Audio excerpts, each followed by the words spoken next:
Shri Ganesha Sharada Gurubhyo Namaha Ramaya Ramabhadraya Ramachandraya Vedase Raghunathaya Nathaya Sitaya Pataye Namaha. Welcome to all for this session on Ramayana to chapter 106 of Ayodhya Kanda.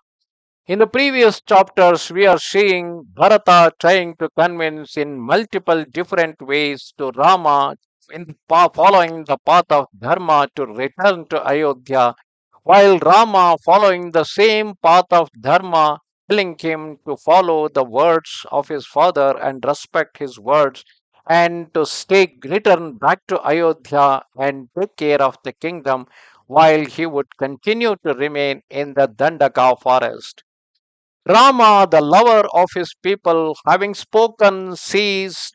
Then the pious Bharata answered Rama, putting forth persuasive arguments of righteous purport, saying, O Lord, who is there in this world like you? Adversity does not move you, nor does any agreeable thing touch you. All look on you as their superior, yet you seek counsel of your elders. The man to whom the living and dead are one, and who is indifferent as to what he possesses or loses, for what reason should he grieve? O Lord, those who like you know as you do what is the nature of the soul and its essence are not moved in the hour of distress. O Prince of Raghu, like the gods, you are magnanimous. You are ever forbearing the faithful to your oaths. You are wise, you know and see everything. You are aware of the motives of men's action and the cause of their abandoning them. Therefore, that distress which is insupportable to others does not in any way disturb you. Having spoken thus, Bharata continued, O Rama, be gracious to me.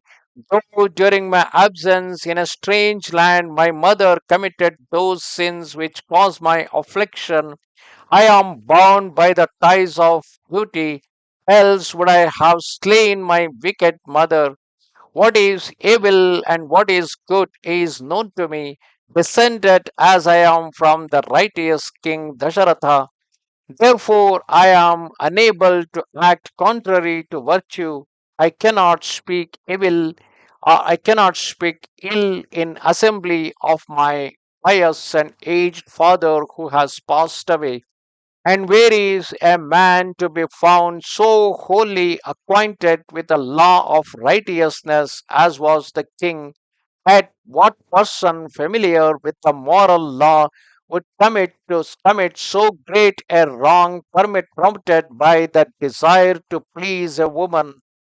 There is an ancient saying that at the approach of death, man loses the power of judgment. The king has verily justified this adage to the whole world. Through fear of Queen Kaikeyi's wrath for her threat of self imposed destruction, or through mental agitation, the king may have acted thus without consulting his subjects. But you are not bound by such a deed. He who imputes the transgression of his father to righteous motives is not considered a good son, as heir to the king.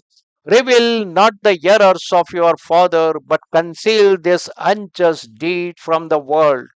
O hero, it is your duty to save my mother, Kaikeyi, my father, my relatives, and myself from the consequences of this action, which is condemned by all.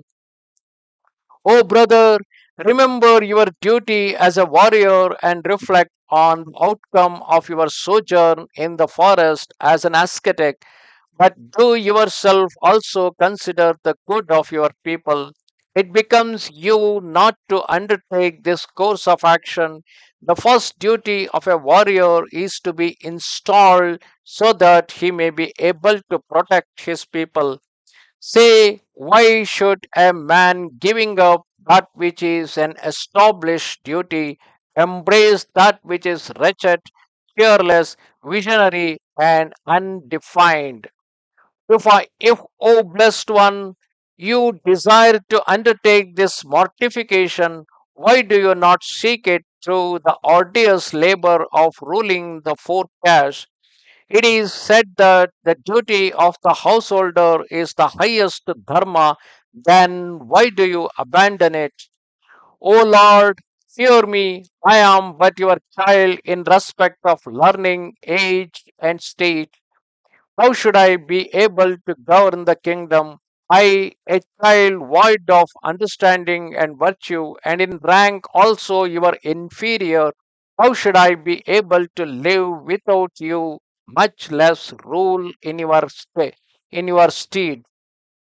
Therefore, O Raghava, O you virtuous one, do yourself with your relatives, govern the kingdom without opposition and acquire merit.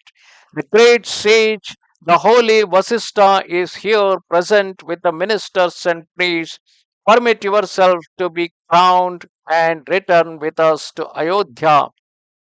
As Indra, having conquered his enemies, entered heaven attended by the Maruts, do yourself enter Ayodhya, thereby discharging your duties to the gods, the sages, and divine ancestors, gratifying the ambitions of your friends. Regard me as your servant and command me, O noble one. Let your friends today rejoice at your enthronement, and let the evildoers flee to the uttermost ends of the earth. O chief of men, wash away the taint of my mother's guilt and deliver your great parent from this heinous sin. With my head bent in submission, I entreat you, as Sri Vishnu shows his compassion to all beings, do yourself show mercy to us. Should you, however, reject my prayer and go hence to some other forest, then I will also follow you there. Sri Rama, thus entreated by Sri Bharatha, who had placed his head at the feet of his brother in humility, still remained steadfast in his vow and did not waver or consent to return to Ayodhya. Beholding the constancy of Sri Rama, all present rejoiced to see him so faithful to his vow, yet bewailed his determination not to return to the capital. The merchants, the learned Brahmins, and the priests, filled with wonder, and the weeping matrons praised Bharata and unitedly entreated Rama to return. Thus ended chapter 106 of Ayodhya Kanda in Ramayana. Namaste Sharada Devi, Kashmira Puravasini, Twamaham Karthaye Nityam, Vidya Danancha Dehime. Goodbye.